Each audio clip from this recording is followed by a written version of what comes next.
Olá, sejam bem-vindos ao terceiro Simpósio Brasileiro Online de Gestão Urbana. Meu nome é Beatriz, sou mestranda do Programa de Pós-Graduação em Arquitetura e Urbanismo da Unesp de Bauru. E este trabalho que será apresentado faz parte da minha dissertação de mestrado, orientada pela professora Rocil Fernandes Paca Salcedo. Tem como título Urbanismo Ambiental Hermenêutico como ferramenta de caracterização cronotópica, a reconstituição da Fazenda Serra Negra em Botucatu, e será apresentado por mim. O trabalho está organizado em 5 tópicos. A introdução dará uma abordagem inicial sobre o caminho percorrido no café no estado de São Paulo, sendo ele o principal fomentador da formação das novas cidades paulistas, incluindo o município de Botucatu. Também haverá uma breve abordagem acerca do método proposto pelo professor Zarate, Urbanismo Ambiental Hermenêutico, que realmente irá fundamentar os objetivos e os métodos desse trabalho. Os tópicos seguintes, 2 e 3, darão conta de explanar como e para que a pesquisa foi realizada.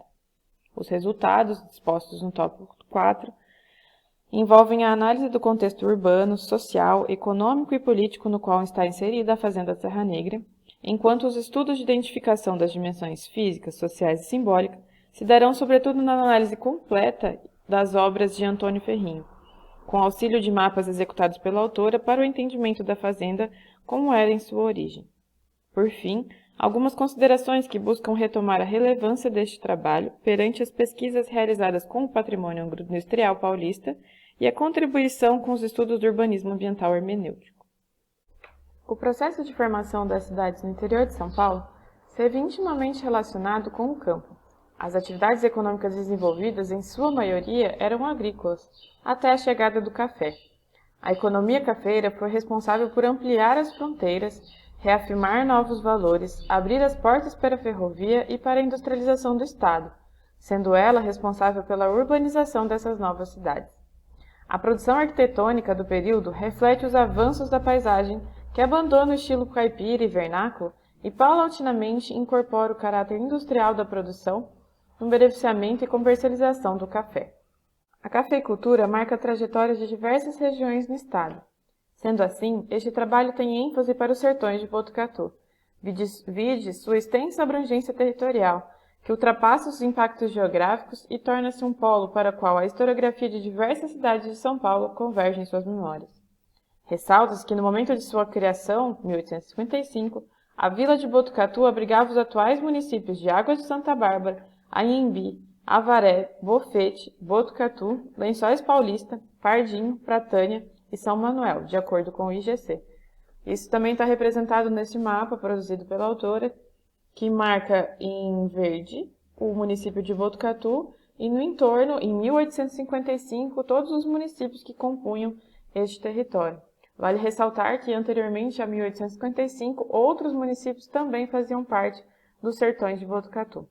A figura 2 representa o primeiro núcleo urbano registrado através de mapas, que mostra uma reticularização das ruas e um primeiro indício de cidade que Botucatu teve.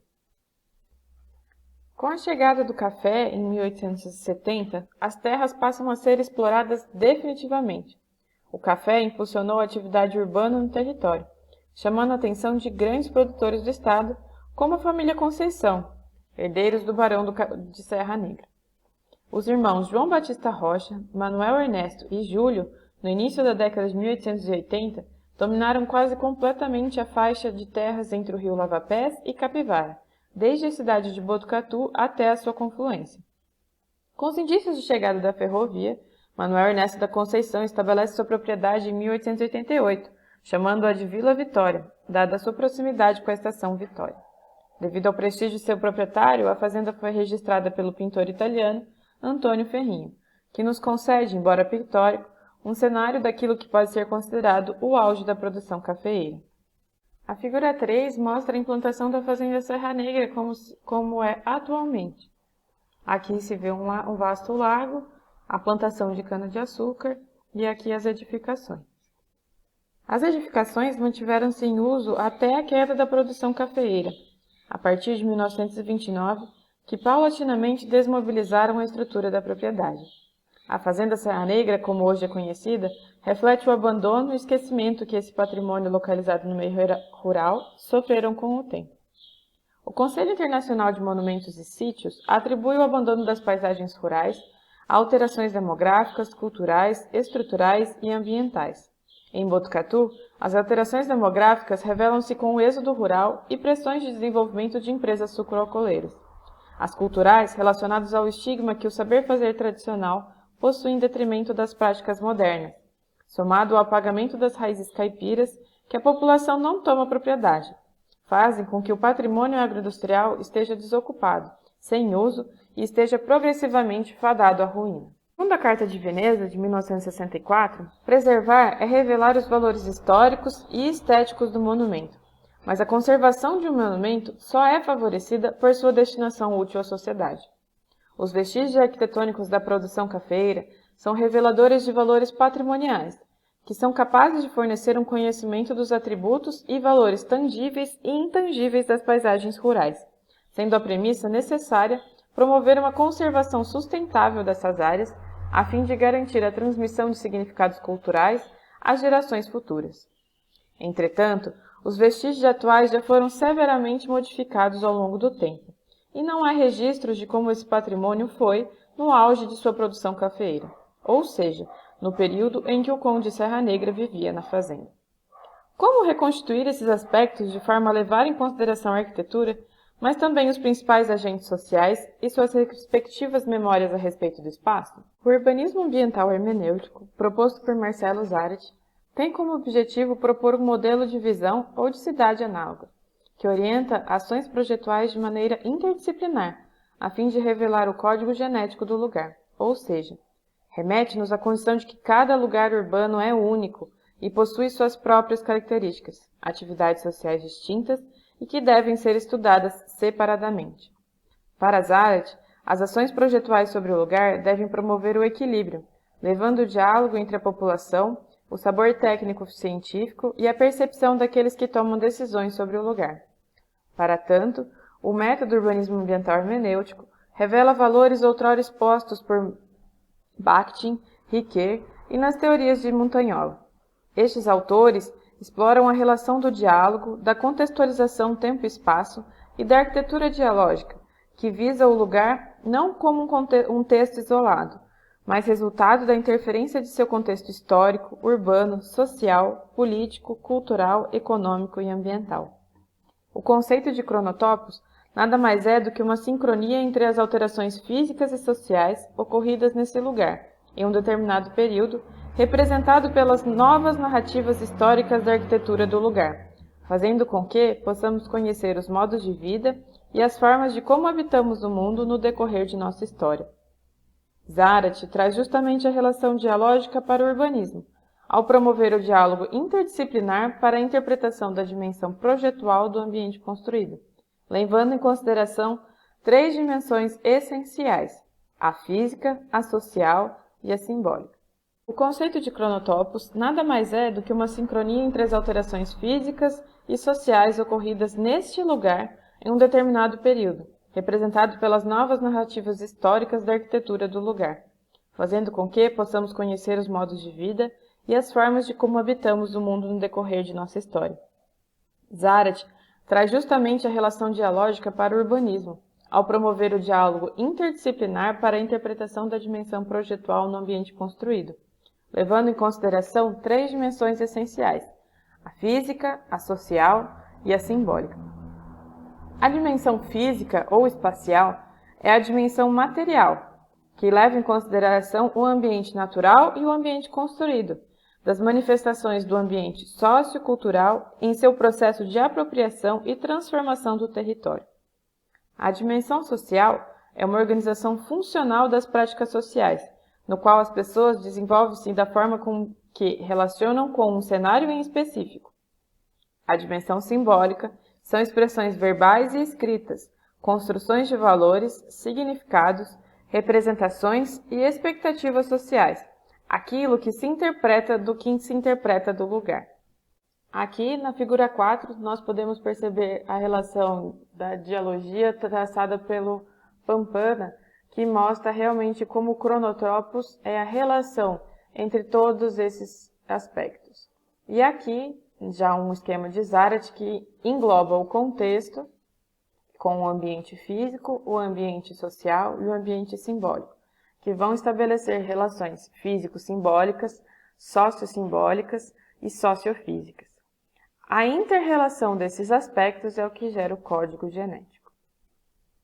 O objetivo dessa pesquisa é, portanto, identificar as dimensões físicas, sociais e simbólicas da gênese da Fazenda Serra Negra, de propriedade do Conde Serra Negra, ou seja, no período de 1888 a 1914, bem como o contexto político, histórico, econômico e social no qual estava inserida a fazenda, a fim de reconstruir em uma implantação tais aspectos desse cronotópico. Ou seja, busca-se entender a gênese da fazenda.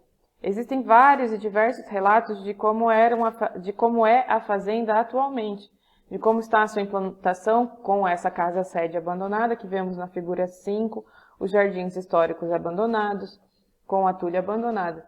Mas como foi a arquitetura na época do seu auge de funcionamento? Como era quando o café estava realmente em vigor na economia? Para tanto, a pesquisa se valeu de 3 etapas.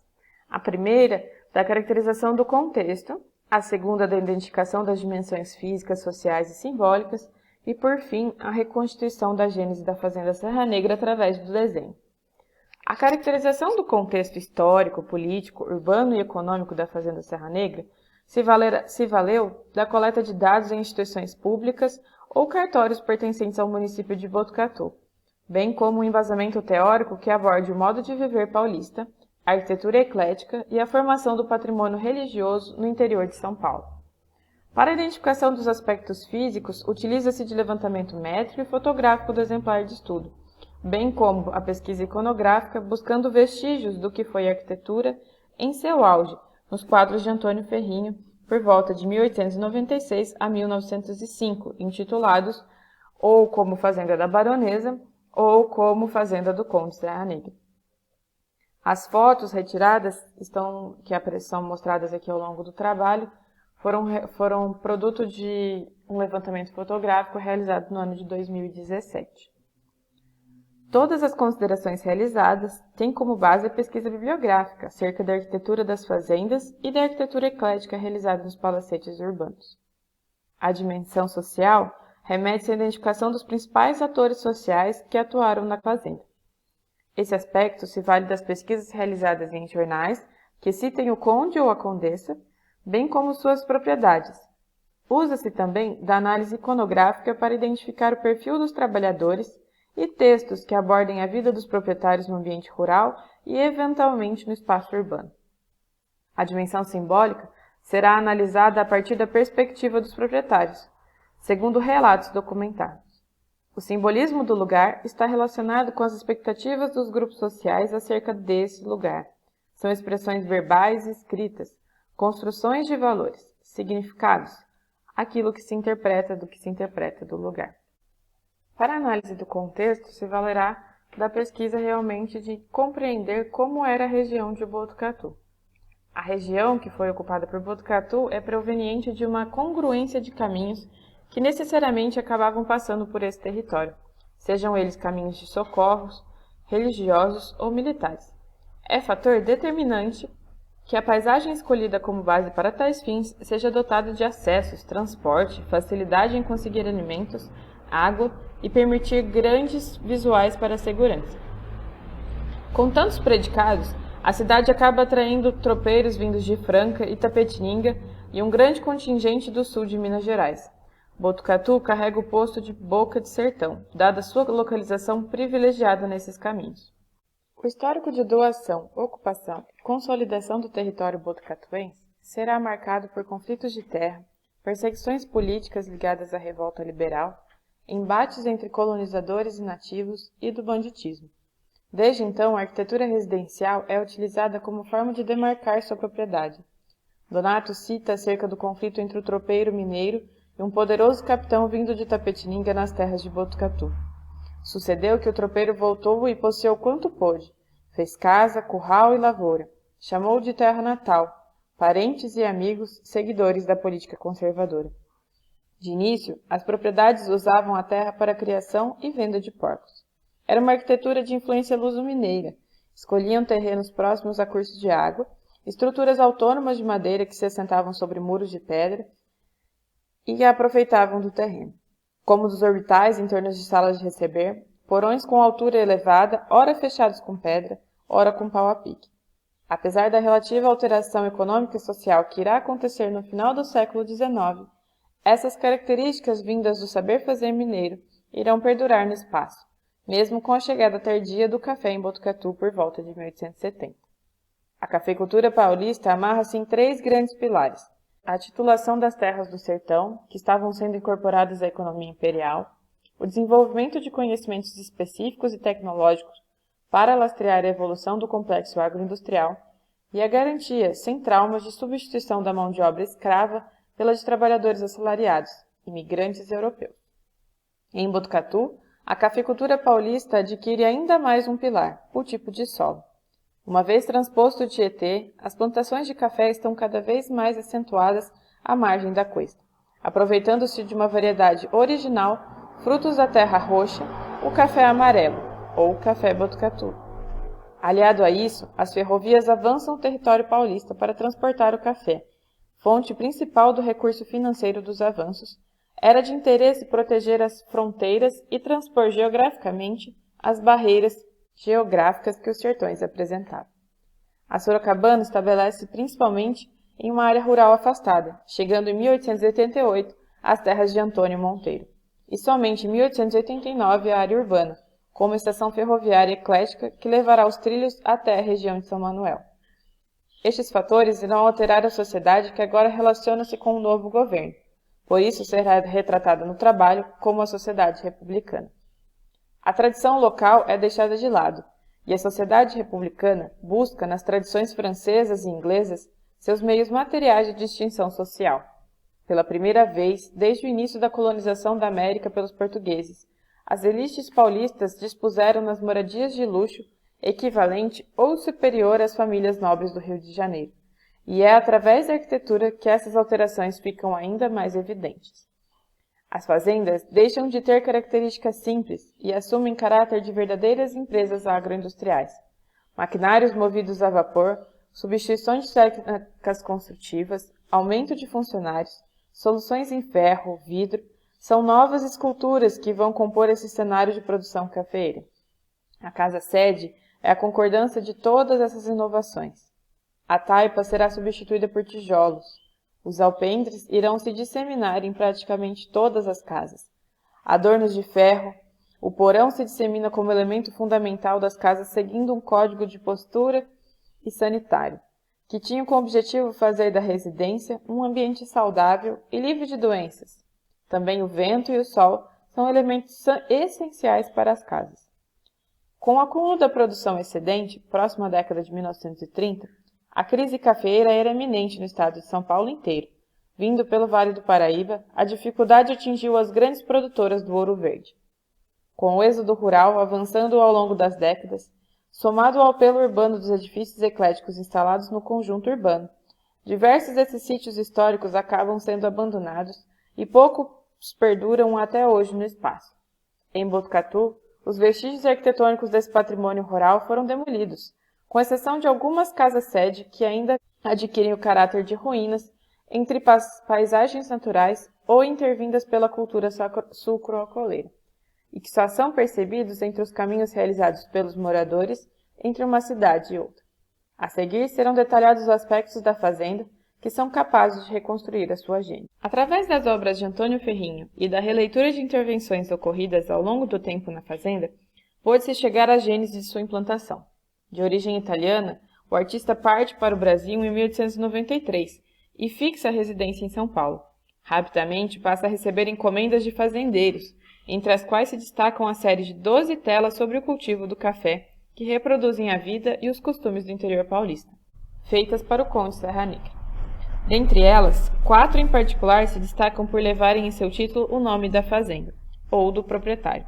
São pinturas realizadas em óleo sobre tela, e são verdadeiras obras reveladoras da primeira conformação da fazenda. Primeiramente, será destacada a dimensão social. A primeira atividade na identificação da dimensão social é identificar quem eram os agentes sociais e a seguir quais eram as atividades realizadas por eles. O proprietário da fazenda, que aparece no retrato da figura 9, era Manuel Ernesto da Conceição, conde de Serra Negra. Sua família estava composta pela sua esposa, Maria Justina de Souza Rezende, e seus 9 filhos, 4 meninos e 5 meninas. Manuel Ernesto da Conceição nasceu em Piracicaba, filho de Francisco José da Conceição, barão de Serra Negra. Casou-se com Maria Justina de Souza Rezende, filha do barão de Valença. Recebeu o título de conde romano de Serra Negra pela Santa Sé. Atraído pela ideia de implantação da ferrovia sorocabana, Manuel Ernesto, juntamente com seus irmãos, resolvem investir na cidade de Botucatu, desde as terras entre o rio Lavapés e Capivara. Em 1888, a estação ferroviária posiciona-se em terras de Antônio Monteiro, o que influencia o conde nas compras de Antônio Soares de Barros, que faziam divisa com tal propriedade. Interessou-se ativamente pela propaganda e divulgação do café paulista na Europa, no início do século XX. O conde seria convidado a participar da exposição de Lyon de Paris, no qual o café era a grande joia do país. O contato com Paris rendeu a construção de uma torre de torrefação própria, localizada na cidade, juntamente com a inauguração do Café São Paulo, inaugurado em 1902. Maria Justina, mulher culta e inteligente, participava ativamente contra a crise do café. Participou de exposições em Paris, Londres e Gante. Em 1909, Manuel recebe o título de Cavaleiro de Mérito Agrícola pelas mãos do governo francês, em honra às obras prestadas à economia cafeeira brasileira. Em 1915, há relatos que já viviam em Paris, onde ali tiveram 3 propriedades. Após sua morte, em 1923, na cidade de São Paulo, a condessa dedicou-se à escrita, enviando artigos regularmente para o jornal O Estado de São Paulo. Em uma de suas declarações, a condessa fala sobre a sua dedicação à vida escrita. Sou mãe de 8 filhos, porém já são todos casados. Enviuvando, achei que deveria procurar uma ocupação. Encontrei-a. A história e os pobres, que dividem o meu tempo em 2 partes, absorvendo-a inteiramente. Para a edificação da estrutura, a fazenda construída em Botucatu já representa a participação de imigrantes. Guido Zanotto, como retrato da figura 8, era um imigrante italiano que já possuía certo estudo, e é convidado a coordenar os trabalhos de construção da fazenda. Posteriormente, com a fazenda já consolidada, Zanotto assume as funções administrativas e a venda da fazenda, até que se muda para o espaço urbano. A figura do imigrante também aparece no retrato de Ferrinho. Nele, um grupo de pessoas aparece cortando uma densa vegetação com seus utensílios de trabalhos em mãos. Figuras majoritariamente brancas a caminho do seu trabalho na lavoura, trajados com roupas simples. Na sequência, de quadro com semelhante nome, o pintor retrata mulheres negras carregando cestas de palha sobre a cabeça, próximas a um monjolo. Como nessa época o beneficiamento dos grãos já era feito de forma mecanizada, tudo indica que o monjolo era para a subsistência dos próprios trabalhadores, que tinham uma certa independência na vida fora o trabalho. Essa figura revela os valores pictóricos de Ferrinho, de valores comerciais, a fim de retratar o cenário bucólico que as fazendas detinham. A baixa produção em 1920 não desanimou a produção do Conde Serra Negra, que investiu ainda mais seu patrimônio na divulgação do café. Com o falecimento, em 1923, as terras foram divididas, metade em propriedade da condessa e a outra metade dividida entre seus 9 filhos. Essa segmentação das terras fez com que ficassem em uma administração sem grande definimento. As fazendas acabam abandonadas e, pouco a pouco, com o desenvolvimento urbano de Botucatu, sem uso. Em 1990, as terras produtivas para a cana-de-açúcar da usina de São Manuel avançam à zona rural de Botucatu e encontram esse sítio histórico abandonado. A usina de São Manuel é um ator social que atualmente impacta no espaço, pois através de sua percepção comercial de avanço da cultura de cana-de-açúcar, atua em 11 municípios, onde são administrados 47 mil hectares do produto. Para a caracterização da dimensão física, foram levadas em consideração 4 áreas desse próprio quadro aqui, também do Antônio Ferrinho. Aqui a área de número 1, em destaque para os trabalhadores da lavoura, a área de número 2, com destaque para a lavoura, e a área de número 3, com destaque para a implantação da casa-sede. Relacionando a configuração atual com os quadros de Ferrinho, pode-se notar uma certa Fidelidade nas obras. A implantação da fazenda acontece em um terreno acidentado, nos quais as curvas de nível seguem para um córrego que corta a propriedade em um vasto lago. A escolha do terreno para a implantação da fazenda próximo a um curso d'água mostra a intenção de utilizá-la como força motriz. O quadro Fazenda Vitória revela a presença da ferrovia conforme o contexto histórico apresentava, aqui localizado na parte inferior do quadro. Nesse segundo plano fica muito evidente a questão da topografia, do inclínio da topografia, a densa plantação de café, que provavelmente queria mostrar que muito era plantado, os grãos que já possuem tonalidade vermelha, então que o autor quis registrar como um produto maduro, e a quantidade de área cultivável que ele queria representar que o Conde Serra Negra possuía nessa fazenda. Adiante, observa-se um vasto lago, a casa-sede com um jardim fronteiro, aqui à lateral a casa dos colonos com uma possível ampliação que seria um armazém, uma escola, a primeira tulha e aqui uma edificação que poderia ser a casa do administrador, a capela, não se tem relato certo o que seria ela. O casarão se impõe arquitetonicamente aos demais edifícios. Com traços neoclássicos e simétricos, a fachada da residência possui uma platibanda que encerrava o telhado. Atualmente, a planta se conforma em U, característica semelhante à região de ocupação mais antiga pela cafeicultura da Sorocabana. A arquitetura se assenta no aclive do terreno, uma característica remanescente dos mineiros que ali passaram por esta terra. A presença do porão confere imponência à casa. Provavelmente reteve usos administrativos, alguns dormitórios de empregados e depósito de grãos. Os cômodos sofreram alteração de uso com o acréscimo do alpendre frontal e de acesso lateral. Apesar da planta em U ser característica das casas instaladas juntamente à Sorocabana, a presença tardia dos cômodos de banho no interior das residências, associado à sutil diferença nos telhados, bem como a presença das esquadrias que não concordam com as originais da sua construção, nos levam a questionar se os banheiros da ala esquerda estavam presentes desde a origem da fazenda. Como a arquitetura retratada pelo pintor assemelha-se a um volume retangular, este será levado em consideração como pertencente à sua gênese. De acordo com Benincasa, a descrição das colônias bate com as casas retratadas no quadro. As colônias são formadas por fileiras de casas pequenas com telhados em duas águas, geralmente geminadas. Com a compra das terras pela usina de São Manuel, a arquitetura retratada pelo artista acaba desaparecendo entre as plantações de cana-de-açúcar. Apesar de não demolir as construções mais significativas, o abandono das terras fez com que chegássemos ao cronotopo atual, representado aqui por essa figura. Com a compra das terras pela usina de São Manuel, a arquitetura retratada pelo artista acaba desaparecendo entre as plantações de cana-de-açúcar. Apesar de não demolir as construções mais significativas, o abandono das terras fez com que chegássemos ao cronotopo atual, que dá para ver aqui na figura realizada pelo autor. Restam apenas a casa-sede, com algumas alterações físicas significativas, a tulha, o estábulo e os vestígios do que seriam os jardins com repuxos de água, o pomar e os terreiros de café, além do claro lago que ainda se marca na passagem. Os resultados acerca da dimensão simbólica revelam os valores pessoais dos grupos sociais, proprietários, imigrantes e trabalhadores, com relação à dimensão física que o sítio histórico da Fazenda Serra Negra revela.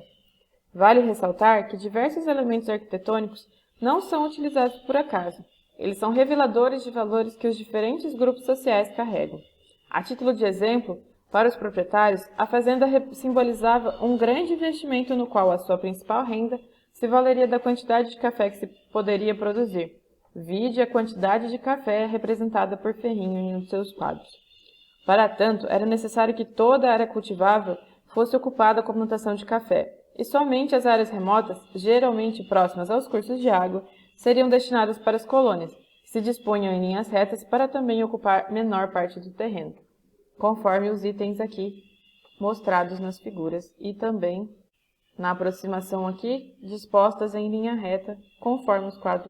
O muro que separa as edificações segue tendências burguesas do final do século XIX, de separação do ambiente privado e aristocrático da família do fazendeiro, daquele do mundo do trabalho, onde circulavam os trabalhadores, cujo proprietário prezava por manter afastado das mulheres da casa. Para uma figura de posses, como o Conde Serra Negra, viagens à Europa eram constantes. Somado a isso, o fato de um imigrante italiano, Guido Zanotto, ter sido responsável pelo início da construção da residência, alguns traços dessa influência aparecem na arquitetura do casarão. São novos programas inspirados pela Paris de Haussmann. Outro fator determinante era a questão de gênero. Existiam espaços destinados para o uso comum feminino ou masculino. As salas de visitas, os jardins e pomares eram espaços relacionados às proprietárias e suas filhas, e eram estritamente proibitivos para os trabalhadores da lavoura. Os jardins possuíam desenhos inspirados no paisagismo francês e eram de cuidado da senhora. O pomar, localizado ao fundo da casa, garantia à condessa maior privacidade em relação aos funcionários que circulavam para a manutenção de sua própria casa. Era tido como uma atividade de lazer. Para o imigrante, como o caso de Guido Zanotto, a fazenda representava uma condição de ascensão social, um passo para uma vida melhor, para si e para a sua família. Trabalhou como pedreiro, carroceiro, empreiteiro, carpinteiro e ferreiro. Após conseguir capital suficiente, ele se muda para a cidade e se torna negociante, construindo imóveis de aluguel. De fato, ele aparece nos almanaques da cidade como um dos principais nomes de máquinas de beneficiamento de arroz e café, como propriedade na Vila dos Lavradores. A partir da vida estabelecida na fazenda, Zanotto foi membro da Sociedade Italiana e responsável pela instalação do primeiro rádio de Botucatu e do Botucatu Tênis Clube. Atualmente, as expectativas e memória que atuam sobre o espaço são dos antigos moradores e trabalhadores, visto que com a divisão de terras, a família se distanciou muito da propriedade. Além disso, para a usina de São Manuel, a preservação desse sítio implica em terras que não puderam ser cultiváveis, e apesar de preservá-la, não se pode negar que ela simbolize um empecilho para a empresa. Durante sua atuação no território estudado, a preservação da arquitetura cafeira pode se dever ao fato da imponência de sua arquitetura e possíveis estudos de tombamento, mas além disso, o fato de um curso de água cortar a paisagem faz com que a empresa, preocupada com valores sustentáveis, respeite uma área de preservação ambiental que engloba a fazenda e a vegetação nativa. A Fazenda Serra Negra, como se encontra hoje, é o reflexo das dimensões que a envolvem. Nenhum elemento de fato é desconexo dessa narratividade na qual ela está inserida. O contexto histórico da formação do patrimônio de Botucatu revelam valores da gênese de ocupação das propriedades rurais, com o fato de os primeiros poceiros virem em grande quantidade do sul de Minas Gerais. Esses ocupantes irão influenciar as primeiras fazendas, e seu partido arquitetônico irá perdurar fortemente no espaço, mesmo com o abandono das técnicas. O café atraiu fatores que foram apontados no estudo, como, por exemplo, a presença de imigrantes, a chegada da estrada de ferro sorocabana e a mecanização do processo de beneficiamento do café. Além desses fatores, as diversas alterações que ocorreram no final do século XIX, com a sociedade paulista, influenciaram diretamente nas dimensões da Fazenda Serra Negra. A intensificação das viagens dos proprietários de fazenda à Europa, os códigos de postura e higiene que irão nortear as construções, e o avanço dos centros urbanos da arquitetura eclética, além disso, o requinte atribuído ao interior das moradias fazem com que o contexto seja diretamente impactante na dimensão física. Já a dimensão social revela a importância tanto do Conde Serra Negra quanto de sua esposa, que constrói um patrimônio revelador de valores europeus, dada sua vasta estadia em terras francesas. Além dos proprietários, os trabalhadores mostram-se presentes desde a sua construção e foram responsáveis pela maior ocupação das terras, como é possível perceber através da dimensão física. A dimensão social ainda revelou que a fazenda simbolizou para os proprietários uma forma de ostentar seu poderio, enquanto a alta produção cafeeira ocorria em Botucatu. O conde esperava vasto reconhecimento pelas suas divulgações, pelas diversas exposições mundiais no qual passou. Assim como para os imigrantes, a fazenda simbolizava a porta de entrada para uma nova vida, que depois irá consolidar-se no espaço urbano, uma forma de ascensão social e melhoria de vida em relação ao seu país de origem. As dimensões físicas, sociais e simbólicas da gênese da Fazenda Serra Negra mostram que os fatores determinantes para aquele lugar vão muito além dos proprietários que compraram as terras, e efetivamente pouco passavam nas casas. ou da arquitetura eclética que se dissemina em conjunto com a ferrovia pelo interior do estado. Os vestígios que hoje se encontram no espaço são produto de uma somatória de valores, expectativas e atores sociais que atuaram em determinado lugar em um determinado recorte temporal. A revelação da gênese, ou primeiro cronotópico baseado na evidência de um axioma proposto pela Carta de Veneza. A conservação de um monumento está intimamente relacionado com a sua destinação útil à sociedade. O abandono das atividades cafeiras paulatinamente corroborou para a deterioração desse patrimônio, que corresponde à gênese do desenvolvimento econômico do estado de São Paulo. No caso da Fazenda Serra Negra, o abandono da família e a compra das terras por uma empresa sucroalcooleira são agravantes que seriam fatídicos no espaço se apenas os aspectos físicos e sociais fossem determinantes no lugar. Mas os aspectos simbólicos, ou seja, a memória da população, sobretudo dos trabalhadores que viam a fazenda como um instrumento fundamental para uma nova vida no Brasil, foi o que realmente mantiveram esse edifício conservado. Gostaria de agradecer ao financiamento da Coordenação de Aperfeiçoamento de Pessoal a Nível Superior, a CAPES, e agradecer a vocês por terem participado do Simpósio Brasileiro Online de Gestão Urbana. Obrigada.